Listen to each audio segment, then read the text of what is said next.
ಹದ್ದಾಗಿ ಕುಕ್ಕಿತಲ್ಲ ನಿನ್ನ ಹದ್ದಾಗಿ ಕುಕ್ಕಿತಲ್ಲ.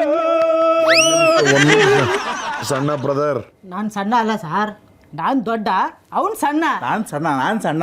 ನೀನು ಸಣ್ಣ, ಇವನು ದೊಡ್ಡ. ಇದರಲ್ಲೂ ನಾನು ಸಿಂಕಲ್ಲ ಬ್ರದರ್.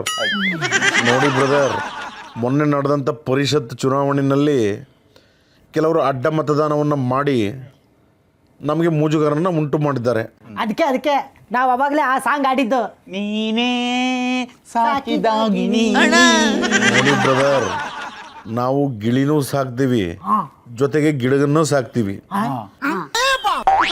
ಗಿಡಗಳಿಗೆ ಏನು ಆಹಾರ ಕೊಡಬೇಕು ಅಂತಾನೂ ಗೊತ್ತು, ಈ ಗಿಡಗನಿಗೆ ಏನು ಆಹಾರ ಕೊಡಬೇಕು ಅಂತಾನೂ ಗೊತ್ತು. ಆದ್ರೆ ನಮ್ಮಲ್ಲಿ ಗಿಡಗನ್ ತರ ಆಡಿದವರು ಚೆನ್ನಾಗಿದ್ದಾರೆ. ಈ ಗಿಳಿ ಮರಿಗಳ ತರ ಬಂದು ಈ ಅರಗಿಳಿಗಳ ತರ ಇದ್ದು ಬೇರೆಯವ್ರಿಗೆ ಹೋಗಿ ಎಲೆಕ್ಷನ್ ಅಡ್ಡ ಮತದಾನ ಮಾಡಿರೋರು ಯಾರು ಅಂತ ನಮ್ಗೆ ಗೊತ್ತಾಗಿದೆ. ಒಂದು 4 ಜನ ಅಡ್ಡ ಮತದಾನ ಮಾಡಿದ್ದಾರೆ. ಅಣ್ಣ, ಆ ಗಿಣಿಯಾಗಿ ಗಿಡಗ ಆಗಿದ್ದು ಯಾರಣ್ಣ? ಈ ಗಿಣಿಗಳು ಯಾರಾದರೂ ಗಿಡಗ ಯಾರಾದರೂ ಅಂತ ನಮಗೆ ಚೆನ್ನಾಗಿ ಗೊತ್ತು. ಹೇಳಿ ನೋಡಿ ಬ್ರದರ್, ನಾನು ಅವ್ರನ್ನ ಹೆಸರು ಹೇಳಿ ನನ್ನ ಬಾಯಾಕ ಹೊಲಸು ಮಾಡ್ಕೊಳ್ಳಿ. ಪಕ್ಷ ನಿಷ್ಠೆ ಇಲ್ಲ ಅಂದಮೇಲೆ ಅವರೆಲ್ಲರೂ ಕೂಡ ನಮ್ಮ ಪಕ್ಷದಿಂದ ಒಂದು ಹೆಜ್ಜೆ ಆಚೆ ನಿಂತ್ಕೊಂಡು ಆಲ್ರೆಡಿ ಕೈ ಪಕ್ಷಕ್ಕೆ ಹೋಗಿ ರೆಡಿಯಾಗಿದ್ದಾರೆ. ಚಾಮುಂಡೇಶ್ವರಿ ಚಿಕ್ಕೇಗೌಡ್ರ ಥರ. ಚಾಮುಂಡೇಶ್ವರಿ ಚಿಕ್ಕಗೌಡ್ರ ಬಗ್ಗೆ ಮಾತಾಡಬೇಡ ಬ್ರದರ್. ನನಗೆ ಆ ವಿಷಯನೇ ಬೇಡ. ಅವ್ರ ಬಗ್ಗೆ ಅವ್ರ ವಿಷಯ ಮಾತಾಡಬೇಡಿ. ಅವರು ಒಂದು ಕಾಲಲ್ಲ, ಆಲ್ರೆಡಿ ಎರಡು ಕಾಲ ಎತ್ಕೊಂಡು ಆಚೆ ಹೋಗ್ಬಿಟ್ಟಿದ್ದಾರೆ. ಈ ಸಂದರ್ಭದಲ್ಲಿ ನಿಮಗೆ ಈ ಥರ ಅನ್ಯಾಯ ಮಾಡಿದವರಿಗೆ ನೀವೇನು ಕ್ರಮ ತಗೊಳ್ತೀರಿ?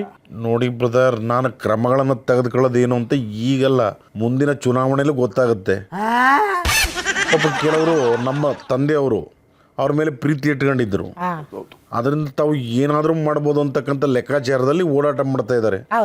ಮುಂದಿನ ಒಂದು ಚುನಾವಣೆಯಲ್ಲಿ ಯಾರ್ಯಾರಿಗೆ ಟಿಕೆಟ್ ಕೊಡಬೇಕು ಅಂತ ಹಂಚಿಕೆ ಮಾಡೋದು ನಾನು.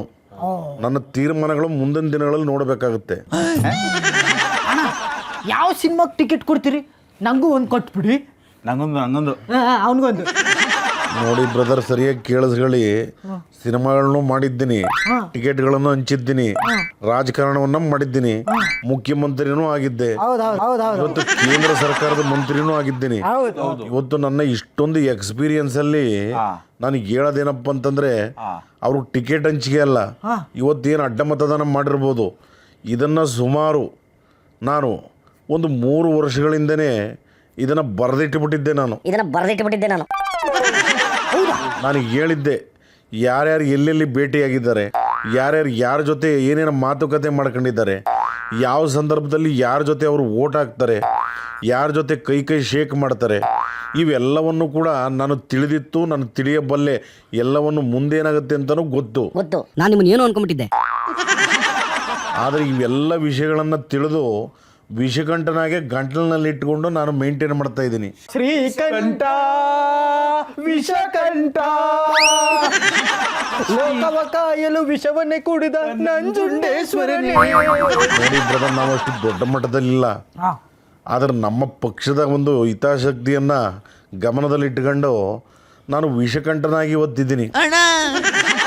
ಇವತ್ತು ಅವ್ರು ಅಂದ್ಕೊಂಡಿರ್ಬೋದು ಅಧಿಕಾರ ಬಂದ್ಬಿಟ್ಟಿದೆ, ಅವ್ರ ಜೊತೆ ಹೋದ್ರೆ ನಮಗೆ ಫಂಡ್ಗಳು ಸಿಗಬಹುದು, ಅವ್ರಿಗೆ ಮತದಾನ ಮಾಡಿದ್ರೆ ನಮ್ಮ ಕ್ಷೇತ್ರಕ್ಕೆ ಬೇಕಾದಷ್ಟು ಫಂಡ್ ರಿಲೀಸ್ ಮಾಡ್ತಾರೆ ಅನ್ನೋ ಒಂದು ಉದ್ದೇಶ ಇಟ್ಕೊಂಡು ಅವ್ರು ಮಾಡಿರ್ಬೋದು. ಆದರೆ ಮುಂದಿನ ದಿನಗಳಲ್ಲಿ ನಮ್ಮದಾದಂಥ ಪಕ್ಷ ನಿಷ್ಠೆ, ನಮ್ಮ ಸಿದ್ಧಾಂತಗಳನ್ನು ಏನು ಅನ್ನೋದನ್ನು ಇನ್ನೂ ಅವ್ರಿಗೆ ಗೊತ್ತಿಲ್ಲ.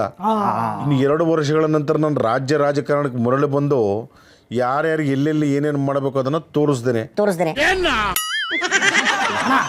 ಯಾರ್ಯಾರು ಅಡ್ಡ ಮತದಾನ ಮಾಡಿದಾನೆ ಅವ್ರಿಗೆಲ್ಲ ಏನ್ ಹೇಳ್ಬೇಕು ಗೊತ್ತೇ ಆಗ್ತಿಲ್ಲ ಅಣ್ಣ. ಹೇಳಿ ಬ್ರದರ್, ಕೇಳ್ತಾ ಇದೀವಣ್ಣ. ಸ್ವಲ್ಪ ವಿಷಯ ಹೇಳ್ತೀನಿ, ಕೇಳಿಸ್ಕೊಳ್ಳಿ. ಕೇಳಿಸ್ಕೊಳ್ತಾ ಇದೀವಣ್ಣ. ಏನಂದ್ರೆ ಇವತ್ತು ಏನು ಅವರು ಕನಕಪುರದ ಬಂಡೆ ಅವರು ಏನು ಲೆಕ್ಕಾಚಾರ ಮಾಡ್ಕೊಂಡು ಏನೇನು ಮ್ಯಾಜಿಕ್ ಮಾಡಿದಾರೆ ನನಗೆ ಗೊತ್ತು.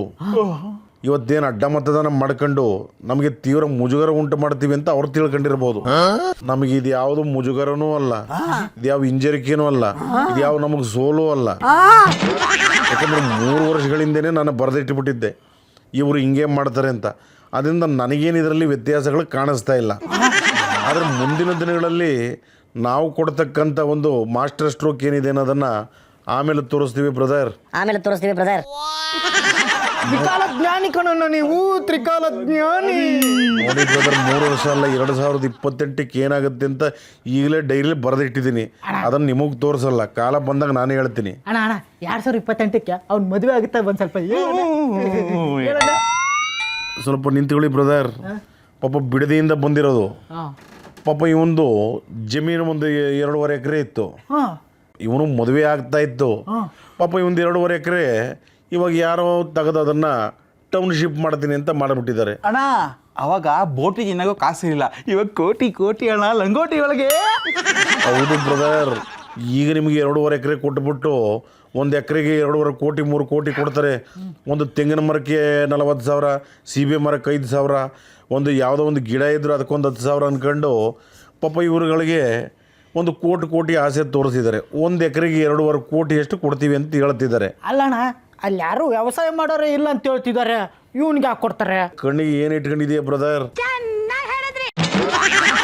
ನಮ್ಮ ಕಡೆ ಅವ್ರು ಹೋಗಿ ಅಲ್ಲಿ ತೋರಿಸ್ಲಿಲ್ಲವ? ಹಸಿರು, ಹಚ್ಚ ಹಸಿರು ತೆಂಗಿನ ತೋಟ, ಎಲ್ಲ ನೀರು ಬರ್ತಾ ಇರ್ತಕ್ಕಂಥದ್ದು ಎಲ್ಲವನ್ನು ತೋರಿಸಿದ್ದಾರೆ. ಸಮೃದ್ಧವಾದಂಥ ಒಂದು ಪರಿಸರ, ಸಮೃದ್ಧವಾದಂಥ ಒಂದು ಗದ್ದೆ ಹೊಲ ಇರ್ತಕ್ಕಂಥ ಜಾಗ.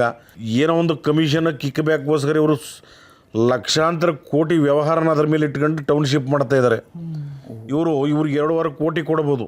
1 ಎಕರೆಯಲ್ಲಿ ಮಿನಿಮಮ್ ಅಂದ್ರೂ ಬ್ರದರ್ ಒಂದು 8-10 ಸೈಟ್ ಮಾಡ್ತಾರೆ.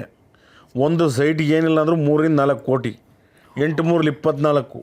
ಈ ಲೆಕ್ಕಾಚಾರದ ಪ್ರಕಾರ 1 ಎಕರೆಗೆ ಒಂದು 50 ಕೋಟಿ ಅವ್ರು ಮಾಡ್ಕೊಳ್ತಾರೆ. ಪಾಪ ಇವರು ಕೊಡೋದು ಜುಜುಬಿ 2.5 ಕೋಟಿ. ಇನ್ನು 48 ಕೋಟಿ ಅವ್ರು ಮಾಡ್ಕೊಳ್ತಾರೆ. ಈ ಜನಕ್ಕೆ ಪಾಪ ಅದು ಗೊತ್ತಿಲ್ಲ.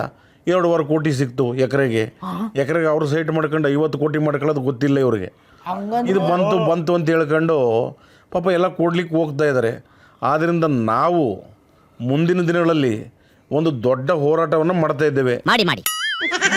ನಮ್ಮ ಭೂಮಿ ನಮ್ಮ ಹಕ್ಕು, ನಮ್ಮ ಸುಪುತ್ರರು, ನಮ್ಮ ಕಾರ್ಯಕರ್ತರು ಎಲ್ಲರೂ ಸೇರಿ ದೊಡ್ಡ ಒಂದು ಜಾಥಾವನ್ನು ಹೊರಡ್ತಾ ಇದ್ದೇವೆ. ನಮ್ಮ ಭೂಮಿ ನಮ್ಮ ಹಕ್ಕು ಅಂತ ಈ ಟೌನ್ಶಿಪ್ಗೆ ವಿರೋಧ ಮಾಡ್ತಾ ಇದ್ದೇವೆ. ನೀವು ಯಾಕಿಷ್ಟು ಉಗ್ರವಾಗಿ ಹೋರಾಟ ಮಾಡ್ತಿದ್ದೀರ ಅಂತ ನನಗೆ ಗೊತ್ತಣ. ಯಾಕೆ ಬ್ರದರ್? ಟೌನ್ಶಿಪ್ ಅಲ್ಲಿ ನಿಮ್ದು 100 ಎಕರೆ ಇದೆ ಅಂತ ಕೇಳ್ಪಟ್ಟೆ. ಅದಕ್ಕೆ ಈ ಹೋರಾಟ. ಗೊತ್ತಾಯ್ತು, ಎಲ್ಲ ಗೊತ್ತಾಯ್ತು ನನಗೆ. ಯಾರು ಹೇಳಿದ್ದು ಬ್ರದರ್? ಇನ್ನೊಬ್ಬರಿಗೆ ತಲೆ ಹೊಡೆದು ನಾನು ಆಸ್ತಿ ಮಾಡಿಲ್ಲ. ನನ್ನ ಶ್ರಮದ ದುಡ್ಡು ಸಿನಿಮಾ ಮಾಡಿ, ಒಂದಷ್ಟು ವ್ಯವಹಾರಗಳನ್ನು ಮಾಡಿ, ಒಂದಷ್ಟು ಬಿಸ್ನೆಸ್ಗಳನ್ನು ಮಾಡಿ ಕೊಂಡ್ಕೊಂಡಿರ್ತಕ್ಕಂಥ ಜಮೀನುಗಳು. ನಾನು ಯಾರು ಬಂದು ನೀವು ಕೊಡಿ ಅಂತೇಳಿ ಟಸ್ಸೆ ಹೊಡ್ಕೊಂಡು ಸರ್ಕಾರಕ್ಕೆ ಮಣ್ಣಿರ್ಚಿ ನಾನು ಬೇನಾಮಿ ಮಾಡಿಲ್ಲ. ಅದರ ಬಗ್ಗೆ ಅವರು ಎನ್ಕ್ವೈರಿ ಮಾಡಿ ಆಮೇಲೆ ಮನೆಗೆ ಹೋಗಿದ್ದಾರೆ. ಎಲ್ಲವೂ ನನ್ನ ಸ್ವಯಾರ್ಜಿತ ಕಷ್ಟಪಟ್ಟು ಸಂಪಾದನೆ ಮಾಡಿರೋದು. ಈಗ ಆ ವಿಚಾರ ಬಿಟ್ಟಾಕಿ ನಮ್ಮ ಭೂಮಿ ನಮ್ಮ ಹಕ್ಕು ಹೋರಾಟಕ್ಕೆ ಬರಂಗಿದ್ರೆ ಬಾ, ಇಲ್ಲ ಅಂತಂದರೆ ನೀನು 30 kg 300 ಗ್ರಾಮ್ ಆಗ್ತೀಯ. ಬರ್ತೀನಿ ಬ್ರದರ್.